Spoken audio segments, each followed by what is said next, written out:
বৰপেটা জিলাৰ অন্তৰ্গত ২৪ নং বৰপেটা নৱগঠিত SC ৰিজাৰ্ভেশ্যন বিধানসভা সমষ্টি পূৰ্বৰে পৰা এটা সংবেদনশীল ৰাজনৈতিক এলেকা হিচাপে পৰিচিত হৈ আহিছে। সমষ্টিটোত সময়ে সময়ে হোৱা ৰাজনৈতিক ঘটনাই দলসমূহৰ ভাৱমূৰ্তিৰ লগতে জনসাধাৰণৰ মনতো প্ৰভাৱ পেলাই আহিছে। এতিয়া সকলোৰে আশা আগন্তুক নিৰ্বাচনৰ সম্ভাৱ্য নেতৃত্বৰ দিশে। ৰাজনৈতিক তথ্য মতে বিজেপি এইবাৰ বৰপেটা জিলাৰ অন্তৰ্গত ২৪ নং বৰপেটা নৱগঠিত SC ৰিজাৰ্ভেশ্যন বিধানসভা সমষ্টিত এগৰাকী সুদক্ষ তথা তুলনামূলকভাৱে পৰিষ্কাৰ ভাৱমূৰ্তিৰ প্ৰাৰ্থীৰ সন্ধানত থকাৰ প্ৰেক্ষাপটতেই সমষ্টিটোৰ ৰাজনীতিত প্ৰাণজিৎ ৰয়ৰ নাম চৰ্চালৈ আহিছে। তেওঁ সমষ্টিটোত বিজেপিৰ পক্ষে এক গুৰুত্বপূৰ্ণ ভূমিকা ইমান দিন লৈ আহিছে।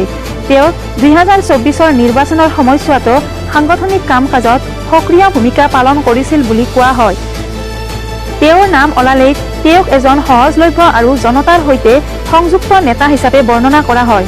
বিশেষকৈ এই সমষ্টিৰ যুৱ সমাজত তেওঁৰ উপস্থিতি লক্ষ্য কৰা যায়।